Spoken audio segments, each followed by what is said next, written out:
আপনাদের সাথে বহুদিন ছিলাম, 17 প্রায় 18 বছর আপনাদের সাথে ছিলাম, বাট আগামী 25 তারিখে ইনশাল্লাহ আমি দেশে চলে যাচ্ছি।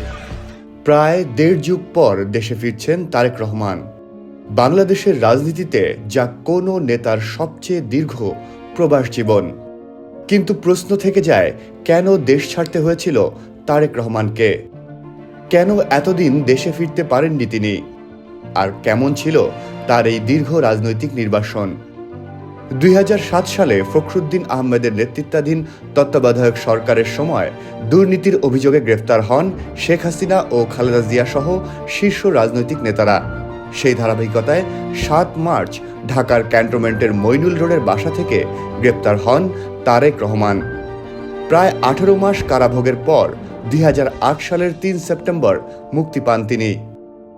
একই বছরের 11 সেপ্টেম্বর পরিবারের সদস্যদের সঙ্গে লন্ডনে চলে যান তারেক রহমান। শুরু হয় তার দীর্ঘ প্রবাস জীবন।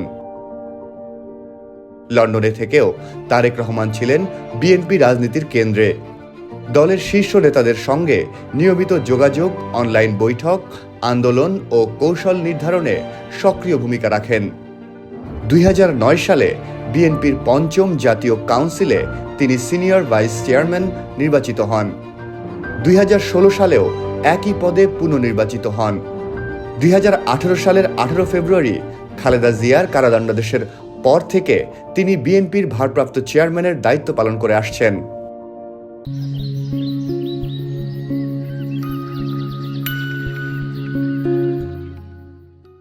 2014 সালের 15 ডিসেম্বর লন্ডনে এক আলোচনায় বঙ্গবন্ধু শেখ মুজিবুর রহমানকে রাজাকার বলায় নতুন করে আলোচনার জন্ম দেন তারেক রহমান। ঢাকাসহ বিভিন্ন জেলায় তার বিরুদ্ধে একাধিক মানহানি মামলা হয়। এর পরিপ্রেক্ষিতে 2015 সালের জানুয়ারিতে হাইকোর্ট তার বক্তব্য ও বিবৃতি গণমাধ্যমে প্রচার প্রকাশে নিষেধাজ্ঞা দেয়।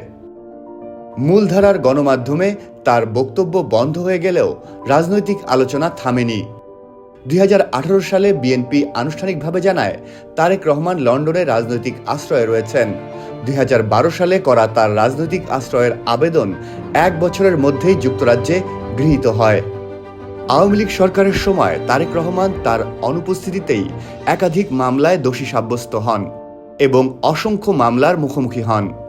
তবে জুলাই গণঅভ্যুত্থানের পর আওয়ামী লীগ সরকারের পতনের সঙ্গে সঙ্গে তার বিরুদ্ধে থাকা অভিযোগগুলো বাতিল করা হয়। বর্তমানে তার বিরুদ্ধে কোনো বিচারাধীন মামলা নেই। তার আইনজীবীদের দাবি, এসব মামলা ছিল রাজনৈতিক উদ্দেশ্য প্রণোদিত। তবু 2024 সালের 5 আগস্ট সরকার পতনের পর দীর্ঘ সময় পার হলেও তার দেশে না ফেরায় প্রশ্ন জোরালো হয়। এরই মধ্যে এক ফেসবুক পোস্টে তারেক রহমান জানান, তার দেশে ফেরার সিদ্ধান্ত আর এককভাবে তার হাতে নেই। অবশেষে 13 ডিসেম্বর বিএনপির এক সংবাদ সম্মেলনে জানানো হয় 25 ডিসেম্বর 17 বছরের নির্বাসন শেষে দেশে ফিরছেন তারেক রহমান। দলীয় সূত্র বলছে, তার নিরাপত্তার আশ্বাস পাওয়া গেছে। তার প্রত্যাবর্তনকে ঘিরে বড় রাজনৈতিক কর্মসূচির প্রস্তুতি নিচ্ছে বিএনপি। দলটির বিশ্বাস, তারেক রহমানের সরাসরি নেতৃত্ব ও উপস্থিতি আসন্ন নির্বাচনে শেষ মুহূর্তের রাজনৈতিক মোমেন্টাম তৈরি করবে।